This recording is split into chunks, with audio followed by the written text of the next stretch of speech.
నమస్తే మున్న, బాగున్నావా? నువ్వు బాగానే ఉంటావులే. నువ్వు బాగుండి ఇద్దరు వాళ్ళకి కష్టం పడుతూ ఉంటావు. నువ్వు కొత్తన ఏదో ప్రెస్ మీట్ ఇచ్చినావు కదా, కొన్ని ధర్నా చేసినావు, ప్రయోజన సగం తీరిపెట్టు కదా. నువ్వు అన్ని మాటలు నీ గురించే అన్ని గొప్పలు చెప్తున్నావే. నువ్వు చెప్పుకుంటున్నప్పుడు నీవు కూడా నువ్వు చెప్పుకోవాలా. దాని గురించి ఏమంటే, నువ్వు నిలుపనే వార్డులో శక్షావళి అనే క్యాండిడేట్ పైన, ఆ క్యాండిడేట్ పైన ఓడిపోయి నువ్వు అనంతపురంకి రెండు సంవత్సరాలు పోయినావే. ఇక్కడ ఉండే వాళ్ళు మాలాంటి వాళ్ళ పరిస్థితి ఏమి? ఆ వాస్తవాలే నీకు మాట్లాడట్లేదు. నమ్ముకునే వాళ్ళకే నువ్వు ఏం చేయలేవు. నువ్వు ఊర్లో పయ్యాలకి ఏం చేస్తావు? వాస్తవమే కదా. నమ్ముకునే వాళ్ళకి ఏమి చేయని మనిషికి నువ్వు పయ్యాలు చేస్తావా? మళ్ళా ఆయన ఏందో ట్రస్ట్ పెట్టి 10 మందికి సేవ చేసుకుంటా, ఆయన ఏందో 10 మంది పేదోళ్ళకి సాయం చేసుకుంటా, ఆయన సేవ చేసుకుంటా అంటే ఆయన గురించి మొదలు ఏమన్నా న్యాయమా? ఆయన మంచి పేరు వస్తుంది, ఏడపైనా ప్రయాజ్ భాషని మంచి పేరు వస్తుంది, నీకు రావట్లేదు. నీమంట చేసే వాళ్ళకు చెనియో నువ్వు చేయవు. 2.5 సంవత్సరాలు నువ్వు ఒక్కరు నడిపించినావే.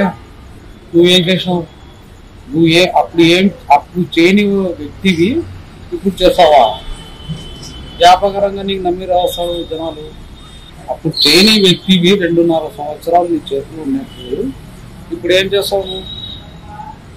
ఇప్పుడు కూడా నీకు నమ్మి ప్రయోజనం నా తమ్ముడేలే అని నీ చేతిలో ఇస్తారు. నువ్వు చేస్తావా? లోన్లు ఇచ్చినారు ఒక్కడి నుంచి, ఆ లోన్లు ఇచ్చిన లోన్ నుంచి ఇప్పుడు కూడా లెక్కచరం లేదు. అది ఆడిపోయినాయి.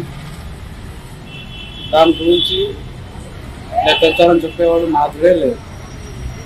అనంతపురం పెంగం లేదు. దాని గురించి చెప్పవు, నువ్వు చేసేదే చెప్పవు. ఒకరికి ఏళ్ళు చూపిస్తావు. నువ్వు ఒకరికి ఏళ్ళు చూపిస్తున్నప్పుడు ఇట్లా 4 ఏళ్ళు నువ్వు చూపిస్తాయి. అది గుర్తుపెట్టుకో. ఏందేందో కూర్చొనిడా ఏంది ప్రయోజనం మాకు అందరికి లాక్కున్నాడా? మాకు ఎవరికి లాక్కోలే ప్రయోజనం. నువ్వు ఇచ్చిపెట్టి ఊరు ఇచ్చిపెట్టి పోయినప్పుడు మాకు ఎవరు చూసుకునే వాళ్ళు లేకపోతే మేము ప్రయోజనం గడిపోయినాం. నీకన్నా గొప్పగా చూసుకున్నాడు మాకు ప్రయోజనం. ఇప్పుడు కూడా చూసుకున్నావు. అట్లాంటి కూడా ప్రయోజనం. నువ్వు ఆయన గురించి మాట్లాడతావు. నువ్వు ఆయన తమ్ముడు అని చెప్పుకునేది మాకే సిగ్గుగా ఉంది. మాకే బాధ వేస్తుంది. నువ్వు ఆయన తమ్ముడు అనుకుంది. అట్లా మంచి వ్యక్తికి నువ్వేందో కూర్చొని చెప్పావు. ఎట్లాంటి వ్యక్తి నువ్వు కూర్చొని ఆడ చెప్పినదంతా ఏం కాదు. అప్పటి నువ్వే నిష్ఠూరం అవుతున్నావు. నలుగురు 4 రకాలుగా నవ్వుకుంటున్నారు. ఎందుకంటే నువ్వు కూర్చుని పట్టుకునే చూడు పాంప్లెట్, ఇట్లా పట్టుకొని కూర్చునే చూడు. ఆ పాంప్లెట్ చూసి నవ్వుతున్నారు అంట. ఏమని? ఆ పాంప్లెట్ నువ్వు చేసినవి చెప్పుకుంటున్నావు. ఆయన ఏమైనా ఎమ్మెల్యేనా లేకపోతే ఆపోజిట్ వ్యక్తి? ఆయన నీకు అటాక్ జరిగినప్పుడు నీకు ఆయన తోడుగా వచ్చినాడు. అట్లాంటి వ్యక్తి పైన నువ్వు చెప్తావా? నువ్వు మంచి న్యాయం తగ్గి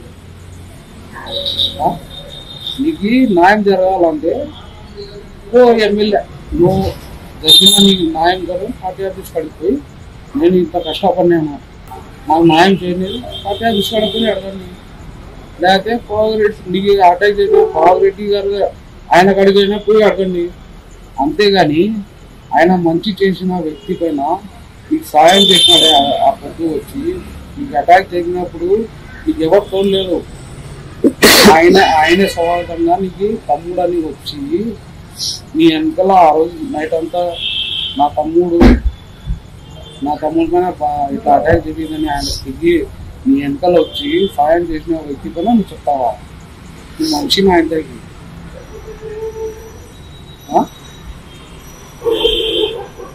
ఏ మంచిగా అలా నిజానికి న్యాయం జరగాలి. ఏ ప్రకారంగా న్యాయం జరగాలి?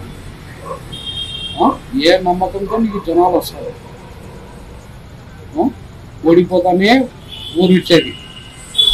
మళ్ళా 2 సంవత్సరాలు ఊరు ఇచ్చి ఇప్పుడు వచ్చి ఈ తాడపత్రిలో మళ్ళా నాకు సపోర్ట్ చేయండి, నాకు న్యాయం చేయండి, ఇది చేయండి అంటే ఎవరో సార్ ఆయన వెనకాల.